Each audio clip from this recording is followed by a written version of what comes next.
Olá, boa tarde. Sou o Dr. Antônio Martins Farias e estou aqui mais uma vez, primeiro para agradecer a Deus e a você, meu amigo, minha amiga, que tem dado seu like, tem feito seus comentários. Meu muito obrigado. Muito obrigado mesmo. Eu estou muito feliz, né, que estava com 325, aí publiquei um artigo e que geralmente 5 ou 6 visualizações, já está em 55, né? Já está em 70, em 50, em 47, desculpa, visualizações. E eu dei um pulo para 331 pessoas inscritas no meu canal. Que bom! Muito obrigado mesmo. Muito obrigado mesmo. Peço que você continue fazendo o mesmo. Me ajude a crescer, fazer com que esse meu canal cresça. Faça seus comentários e passe para um amigo, para uma amiga. Peça para ele se inscrever. E olha, segunda, quarta e sexta tem um vídeo novo falando sobre política, falando sobre direito, sobre direito constitucional, a gente, né, para a gente trocar experiência, para a gente aprender. Nós vivemos na sociedade de conhecimento, sociedade que precisa, né, quanto mais a gente aprender, melhor. São tantas as informações que a gente precisa de escolher o que tipo de informação que a gente quer. Né? Não é toda informação, porque tem uma enxurrada de informação, mas se a gente não souber, né, priorizar aquilo que nos traz conhecimento, a gente acaba ficando perdido. Às vezes eu fico assim, meu Deus, eu tenho que dar uma parada, que eu quero ler tudo, quero ver tudo e eu tenho que fazer uma seleção. Então, eu seleciono, ouço bons filósofos, bons jornalistas, né? Bons advogados, para que eu aprenda cada vez mais. Eu estou me colocando, né, de ser um bom, vamos dizer assim, um bom advogado, porque eu falo de direito, eu interpreto a política sempre voltada para a Constituição. Eu não quero que a política seja meramente política partidária.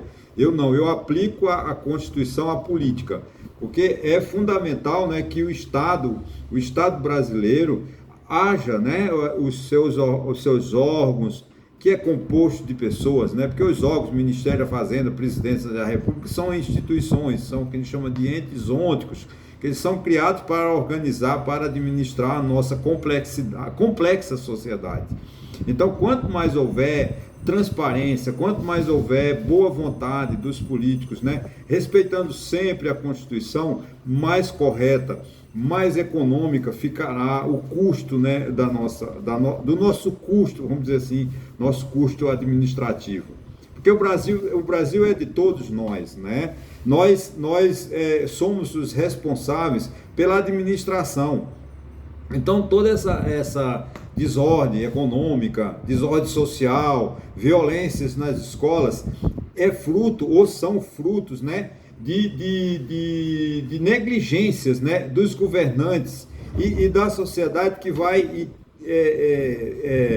colocando outras prioridades e deixam muito de lado coisas que, quando estouram, como foi esse caso da violência, desse movimento, vamos dizer assim, movimento nazista, né, fascista, que nós estamos vendo, que as escolas a gente vai lendo, depois a gente vai descobrindo, né, que essa juventude que está, infelizmente, né, adentrando a uma creche, matando 4 crianças, ferindo outras, elas têm sempre um ídolo da violência, né, um ídolo que não prega o respeito, o ídolo que quer quanto mais vingança, quanto mais morte no currículo, melhor. Então, foi o que? Isso é fruto de erros de sociedade, que esqueceram de investir em educação, esqueceram de investir em saúde, esqueceram de investir em transporte, esqueceram de investir em infraestrutura. O Brasil inchou, né, no chamado governo de coalizão. O que aconteceu? O Estado brasileiro ficou grande, pesado, muitas instituições, muitos órgãos, muita distribuição de apadrinhamentos políticos. Né? E isso cria uma dificuldade de administrar, uma dificuldade vamos dizer assim, de cobrar a eficiência dos seus comandados. Se nós olharmos, por exemplo, sem crítica, né, o governo Lula é composto de 37 ministérios, que os ministros são os auxiliares diretos do presidente da República. Eles têm quase uma similitude. O presidente da República pode, inclusive, né, transferir para os ministros atribuições que a eles são delegadas pela Constituição. Então veja a importância dos ministros. Então tem 37 ministros. Se o Lula for receber um por dia, ele levará, portanto, 1 mês e 7 dias para falar para os seus principais assessores. Então você vê como é complexa, como é difícil a administração pública. Isso tendo em vista que não precisava dessa quantidade de ministérios. Se você olha o eixão de Brasília, onde fica o Senado, a Câmara, atrás o Palácio do Planalto, o Palácio da Justiça, do Ministério Público, e na frente o Congresso Nacional, né? Ao lado esquerdo, o Itamaraty, e ao lado direito a Justiça, você vê essa configuração de Brasília. Aqueles ministérios eram suficientes para que Brasília administrasse o Brasil. Hoje deve ter anexos e anexos e anexos que não são anexos. Que na asa sul, na asa norte, provavelmente em Taguatinga, provavelmente em Sobradinho, no Lago Sul, né? Porque Brasília ela é, vamos dizer assim, departamentalizada. Tem os setores administrativos, setores comerciais, setor bancário, setor hoteleiro, né? E os setores de embaixadas. Mas devido à inchação do Estado, não cabe mais o Estado brasileiro na principal cidade de administração federal, que é Brasília. Então aqueles prédios, né, que hoje estão, que você vê aquelas festas cívicas de Brasília, né, aqueles prédios eram suficientes para enquadrar a administração pública. Mas hoje são tantos prédios, né, fora do eixão de Brasília, como a gente fala, né, ou do eixo monumental, ou da estrutura de Brasília. Por quê? Porque o Estado perdeu o controle da sua eficiência. Ele não tem mais como se tornar. São milhões e milhões, né, de prédios, fazendas, hotéis abandonados que o Estado toma conta. Basta ver, né, o que está dentro do Ministério, não está dentro do Ministério, mas está dentro do Poder Legislativo, a quantidade de apartamentos vazios que a Câmara tem, né, e a Câmara continua pagando o auxílio moradia para deputados. Bastava reformar os apartamentos, ou então pegar esses apartamentos que os deputados não querem mais morar e vender. Mas não, o Estado não vende, o Estado não utiliza, tudo isso gerando despesa. Existe um condomínio, uma administração, que é acho que é a primeira comissão essa briga, né, pela presidência da Câmara dos Deputados, nada mais é do que o poder que ele tem, porque acho que é a primeira secretaria ou a segunda secretaria, que é uma espécie de condomínio que administra os imóveis, né, os imóveis funcionais da Câmara dos Deputados. E é muito dinheiro jogado fora, dinheiro que podia ser destinado à saúde, à educação, ao transporte, a subsídio, mas não, o governo gasta jogando dinheiro fora, bilhões e bilhões e bilhões de reais, apenas para garantir emprego para meia dúzia de pessoas. Não é culpa do presidente Lula? Não é culpa. Foi culpa do presidente Bolsonaro? Não. É culpa da sociedade que não se entrega, que não se dedica a esse tipo de estudo. Olha, eu estou fazendo um estudo meramente empírico. Eu estou sem levantamento de dados, mas é uma constatação. O Brasil perde por ano, porque, veja bem, o Brasil precisa, nós estamos mudando, não, deixa eu contextualizar essa situação.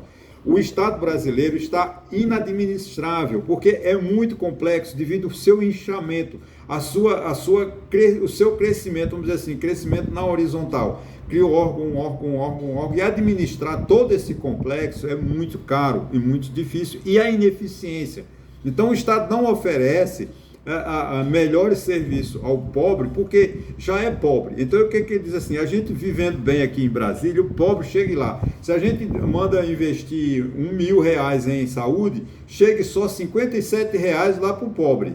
Os 970 e alguma coisa tem que ser distribuído entre os deputados, senadores, presidente da República, ministérios, secretarias estaduais, secretarias municipais, que é o que chega na ponta, no final para o pobre é uma migalha. Essa é a realidade da administração brasileira. Nós não temos saúde, nós não temos educação, nós não temos estrada, nós não temos nada. Por quê? Por causa desse custo, dessa falta de responsabilidade dos governantes com a coisa pública, com a res pública.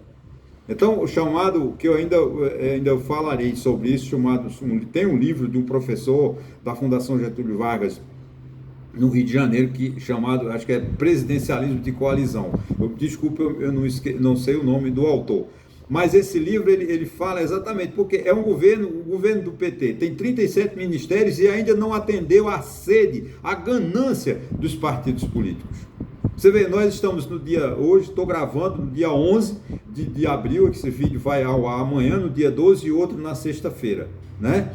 Mas nós estamos lá, o Arthur Lira está brigando com o presidente do Senado e até hoje não se votou uma lei. O Congresso votou no dia 1º de fevereiro, teve a eleição do presidente da Câmara e presidente do Senado, e nós estamos no mês de fevereiro todo, mês de março, e já estamos no 11º dia do mês de abril e não se vota nada, porque o presidente da Câmara simplesmente quer arrogar o poder para ele. O presidente da Câmara está rompendo com a Constituição. O presidente da Câmara quer desrespeitar a Constituição, porque ele é o órgão de fiscalização.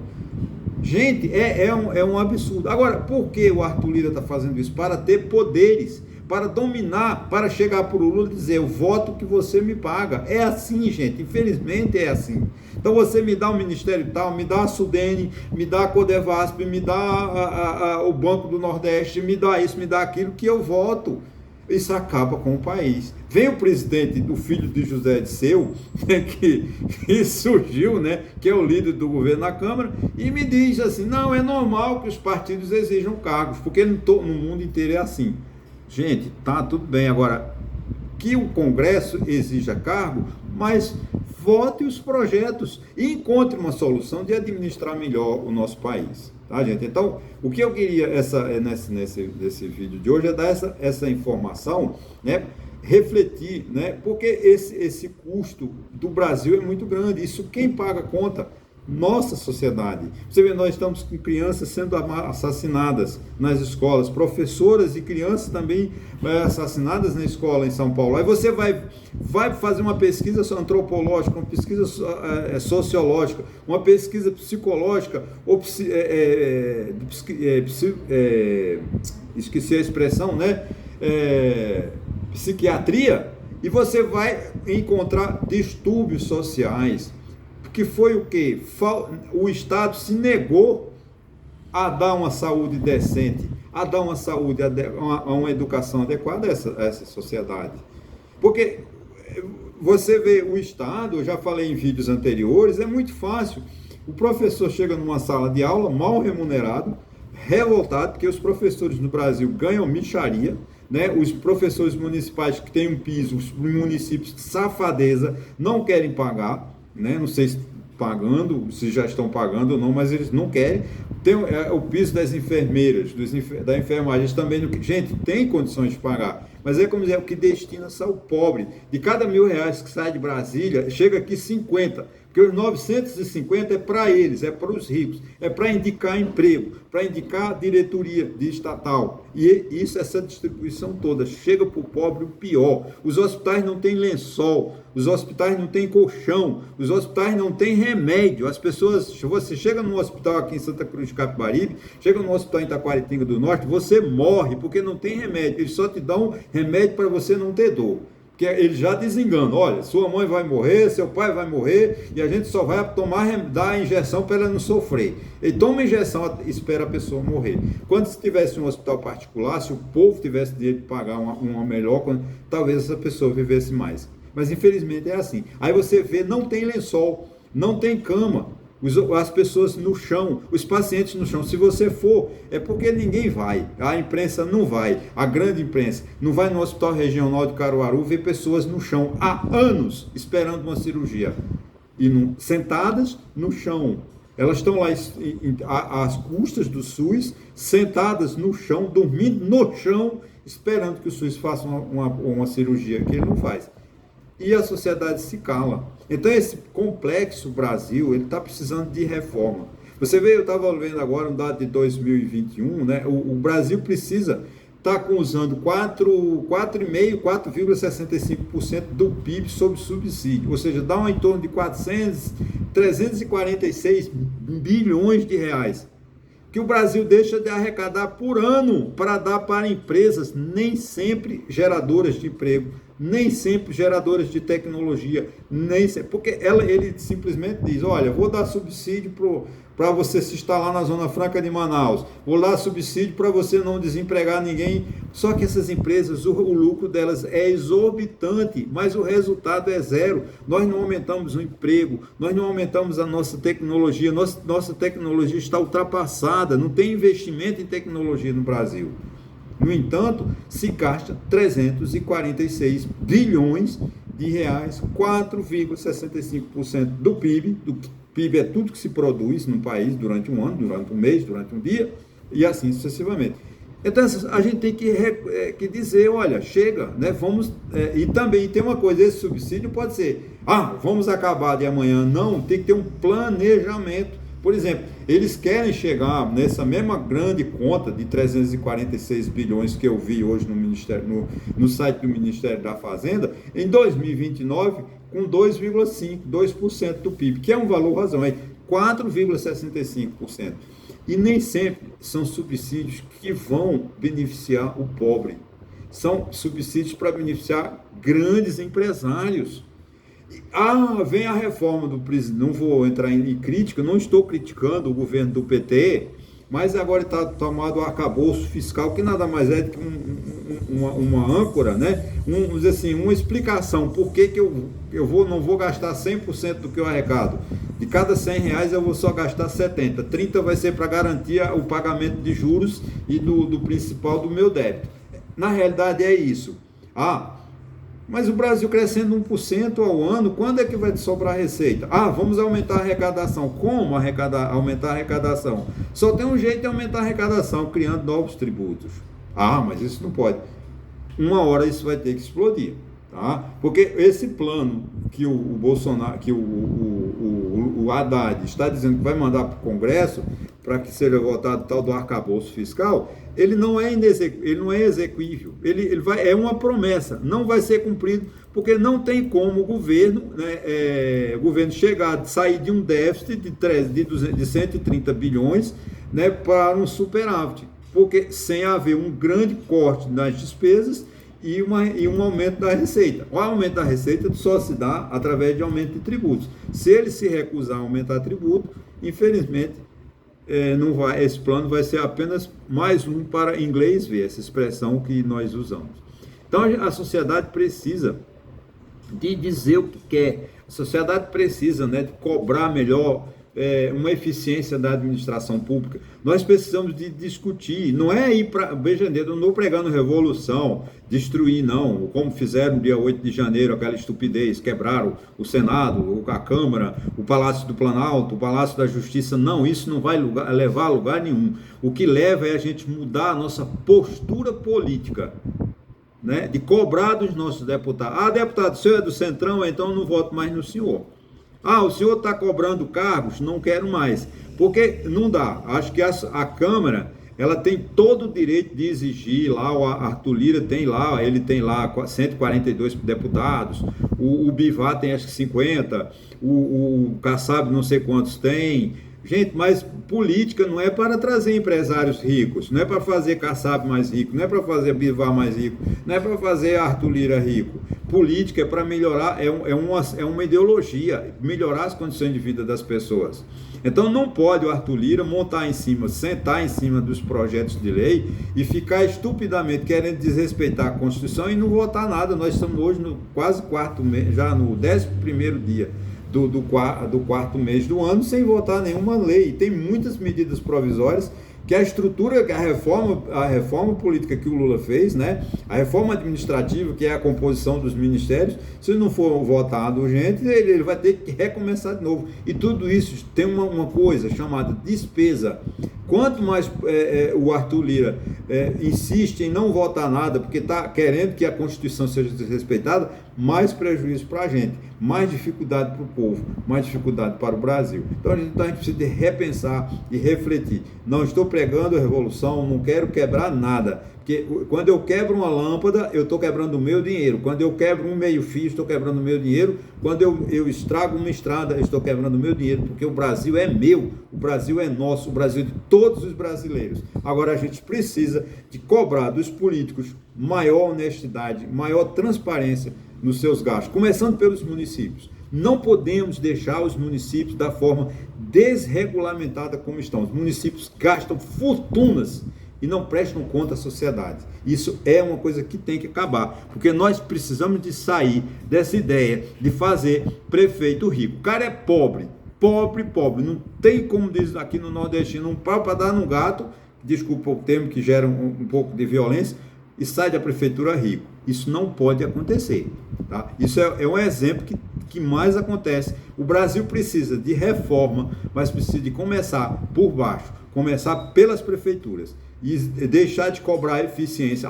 Queremos acabar com a corrupção no governo federal, mas os governos estaduais e os municípios, a gente não fala. Temos que cobrar eficiência e transparência dos municípios, que infelizmente cada vez mais difícil de você obter uma informação, principalmente quando se refere à atividade financeira, atividade de grana, de dinheiro disponível, que é do povo. O dinheiro da prefeitura não é do prefeito, é do povo e é do Brasil. Somos nós, o dinheiro do Brasil é de todos nós brasileiros. Ok, gente? Muito obrigado, espero até a próxima.